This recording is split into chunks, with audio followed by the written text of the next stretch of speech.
Hey, Christy. So we're with Christy Wyckoff and Tom Prochaska at the Art Center. We're just getting ready to open in the footsteps of Charles Heaney, and we wanted to ask a couple of questions. So good morning.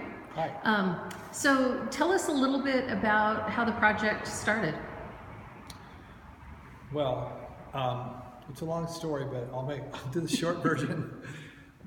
Basically, Tom and I have both been admirers of Charles Heaney for a long time, and we went to this show of Charles Heaney's prints that were at this that were showing, and down by the Oregon Garden one there's a Frank Lloyd Wright House. Frank Lloyd Wright House, yeah, nice. That's there, and the woman who owned that house originally was a collector of Charles Heaney, and so there was a show of Heaney's prints there, and Roger Hull, who curated a show of the retrospective of Charles Heaney, was there talking about the work. And as we were leaving, Tom and I were there, and also my wife Laura. And Laura said, you guys ought to go out there and go where he went and make your own show of work. Nice. And Heaney had a reputation he had jobs that took him into Eastern Oregon and Western Oregon, and he would do sketches, in real kind of quick sketches, that allowed him to bring sketches back to Portland and make paintings. Oh, nice. He lived in North Portland.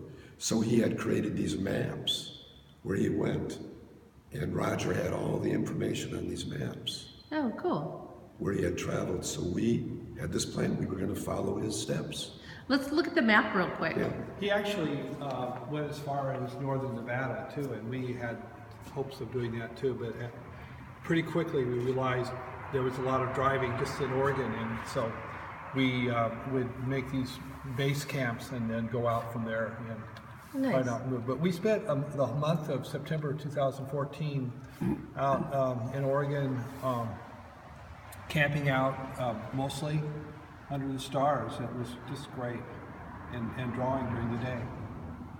Sweet. So the green line is the route that you guys kind of started here in Portland and went down through. Actually, the first night we camped on the Deschutes, just northwest of Madras, and then went on. You see, how did we go? We went through, and we went up to Antelope.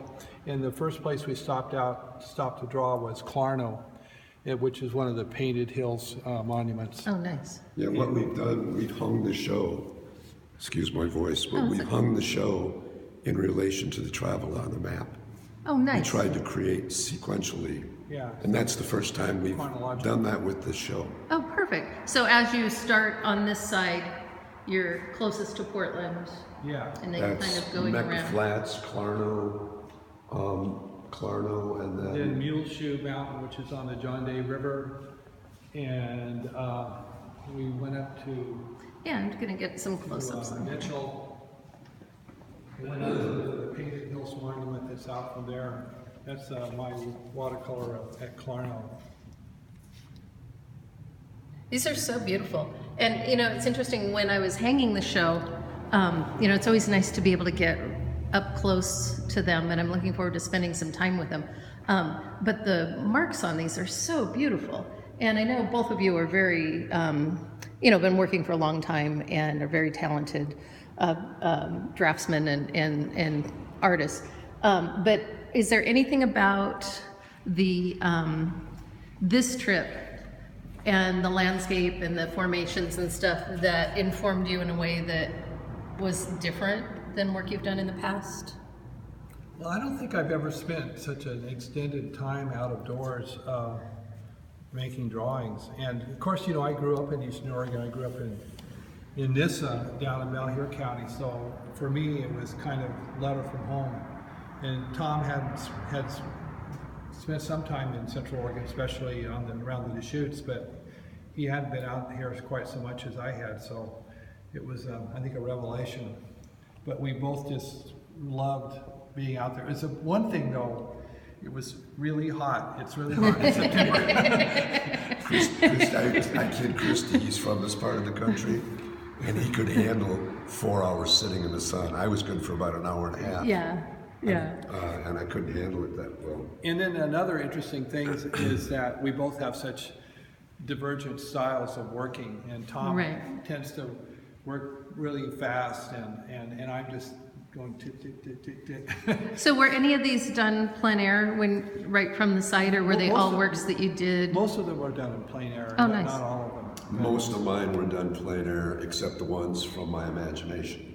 Oh, nice. But Christy brought his plein air drawings home, and he worked on them in your studio. Yeah, a few of them, not all of Nice. them. Yeah. Most of the color, well, some of you can kind of tell. Like that Klarner one, I worked on in my studio when I got home. Right.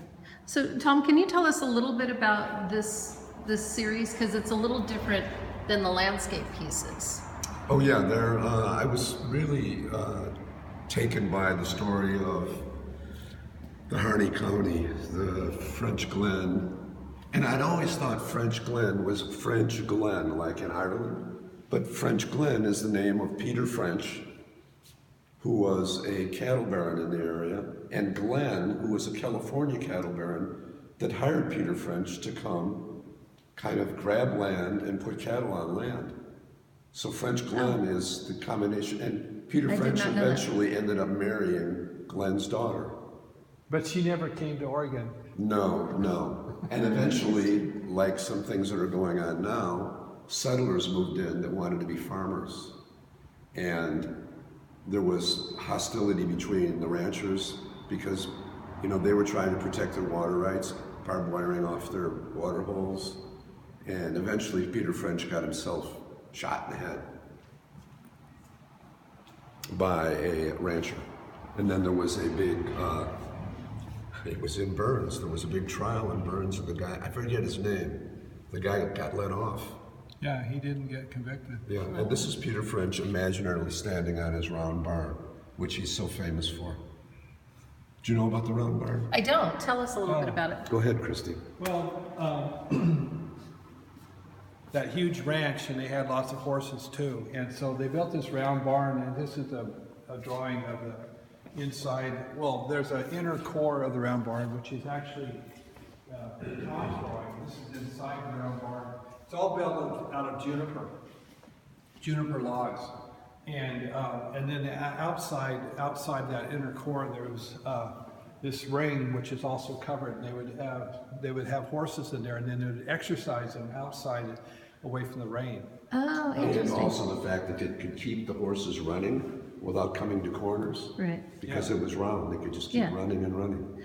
Well, it makes me wonder why there aren't more of those. It makes perfect sense. It was Peter French's invention. There's one in Wallowa County, I know, where my sister lives. Did they just copy Peter French's idea? I don't know that, I'm not so sure that he actually invented it, but that he sure made a beautiful one. Cool. Anyways, it's famous for a owl that lives inside of it too. Oh, yeah, and you've got a drawing of that. Yeah. Yeah. Did you guys see that when you were there? No. I saw, actually though, there's a long barn, which is down by the P Ranches, which is closer to French Glen, and the P Ranch for Peter French. And I was walking through that long barn. It's 100 feet long or so, and it hasn't been restored like the round barn has. But anyway, there was an owl, and it just flew right over my head to the other end of it. It was Nice. a great moment. I think the round barn is a national monument. Yeah. I think it's protected. Oh, cool. Let's see. One thing that was notable to me when I was putting these up is I loved the way that you did the titling on there, and it felt very much like the script you would see on a map. Were you thinking about that, or is that just your typical? I was just sort of labeling them with this where I was, what I was looking at. Nice. So it's another part of the sheetrock unit of the John Day National Monument. Well, there's something about that text that I just really love too. Yeah, maybe that's just me. This one is the Cant Ranch, which is on down the road from the sheetrock unit, and it's a sheep ranch that was owned by the Cants, who were immigrants from Scotland around the turn of the century, and it's now a national monument. And I think it's the only national monument that's actually being farmed, and they raise hay out in that field. It's beautiful, Wow. beautiful. They just put on a new cedar roof when we were there. It's a gorgeous shape. Sweet. So the show will be on exhibit through the end of the month, through February 27th.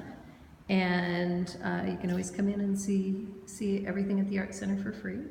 So, and this is your second time exhibiting here. Third time. My second time, yes. Yeah. Yeah. Yeah, the third venue of the show, because it opened at Halliford Museum of Art Oh, nice. in April, and then in August it was at the Art Adventures Gallery in Madras.